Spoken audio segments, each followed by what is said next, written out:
Okay. In this life, I want to be telling you people something, something that people misunderstand from the Bible. Okay. I want to tell you people about David. You see, the man called David was actually one of the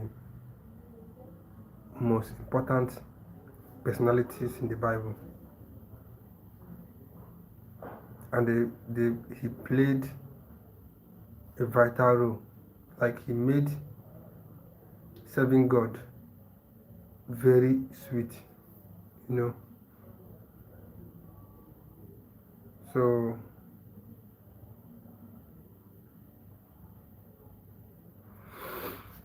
as I was saying, not to pass an information based on David.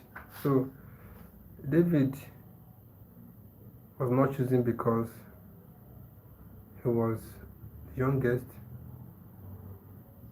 not because he was smarter, but because he had one thing that is very uncommon: courage. Apart from courage, he's fearless. He so much believed that as long as God exists, that there's nothing that you can do in God's name that won't be successful. So he so much believed that with God, any move he makes will be very, very successful. So I wouldn't want this life to take much of your time, but I want to inform you all that God already knew how courageous David was. You see, David killed a wild animal that tried to attack his sheep. Even when the soldiers of Israel were afraid of the giant Goliath, he decided that he himself can kill Goliath. And he's not going to do it by his own power, but through the power of God. You see, he so much believed that as long as God is involved, that everything is achievable. Okay. So I want to round up this live. If you're already here, try to watch to the end, and also try to share it to other people that might be interested. Again, I want to also tell you that anything you're doing, put your mind in it. Believe in God, because only God can make it come to pass. Okay. So apart from David being fearless, there are some other features, there are some other great potential that he had. Okay. So remember that he disobeyed God. He went and slept with, I'm talking about David right now. He slept with somebody's wife, right? But then this is something that is wrong biblically. So when he did this stuff, when he discovered that, although he just neglected it, but then when the prophet of God, Samuel, came to him and informed him about his shortcomings, what did he say? Because he actually didn't go direct. I'm talking about Samuel right now. When Samuel met David, he informed David that there is a man, a king, who wanted to there is a man who wanted to celebrate, to feast. So he had a lot of animals in his farmyard, but then he had to abandon all those sheep he had in his farm yard and went to his neighbor's own, killed the neighbor's own, and used it to feast. Now, at this point, David was surprised, like, who could do this kind of thing? That person must be brought to justice. David wanted that person to face the repercussion of his actions, right? So, at this point, he was serious. He wanted to know the person who would leave a lot of sheep in his farmyard just to go to the neighbor's own to take the only one that the neighbor has. Now, at this point, the prophet of God then told David that you are actually the one, you are the victim. So he said, you have a lot of wives in your house, right? But you had to abandon all these your wives and then go to your neighbor's wife, your neighbor who has only one wife. That was very bad.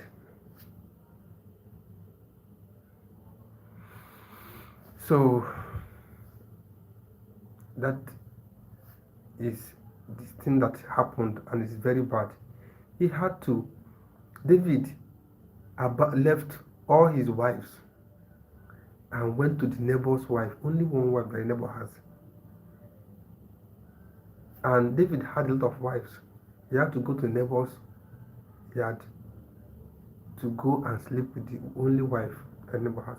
And after that, he didn't end there, because Israelites were at war at that time, and the husband of the person he slept with was also fighting as one of the soldiers of Israel. So what happened? He sent the husband of the lady he slept with to the war front, and that was where the man was killed. You see? So he didn't only commit adultery, he also committed murder. David did not only commit adultery, he also committed murder, because he discovered that he had slept with this man's wife. So he had to send the man to the war front where he was killed. You see, this is a very big offense. Yeah, the Bridge Leadership Foundation, welcome. So, as I was saying, when this thing happened, you see, it was as if David fell to the ground, and David was completely surprised. Like, David was like, I have done something that is very bad. You see, one thing that the God sees first is your heart. David was regarded as a man after God's heart. You see, the moment David discovered that he has done something that is so shameful, he fell to the ground. He didn't eat for days. You see, he felt the guilt of the sin he committed. So what I'm trying to tell us today is this. You see, there's no level of sin that God cannot forgive. Now, how pure is your heart? How pure is your heart? This is very important to note. Okay? How pure is your heart? So this is actually my second time of doing live. This time around, for the people that just joined us now, it's just information about David. David in the Bible had a lot of message. Only David in the Bible, like, he's one of the characters in the Bible that created huge impact. Okay? So the impact is very big.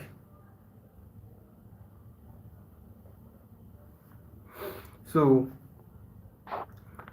I will be adding a question and answer part maybe that will be later.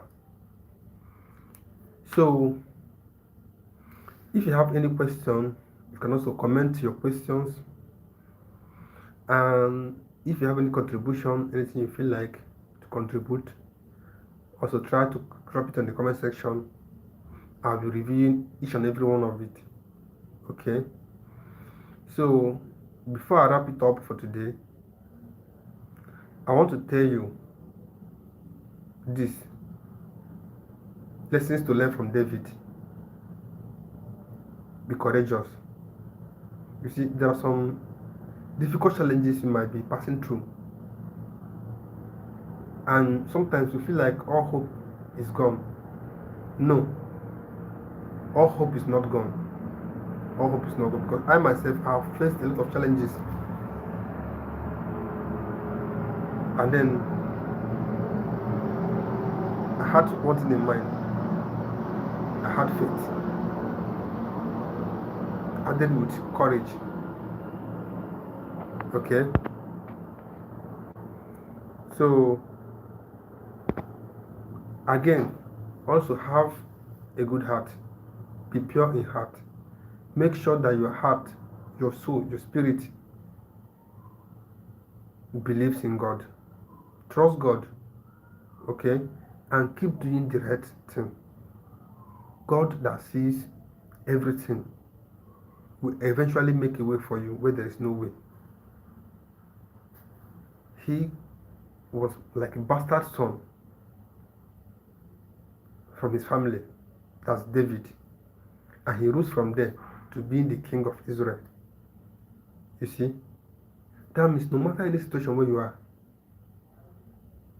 always trust God. Do the right thing. Follow the process. Have faith in God.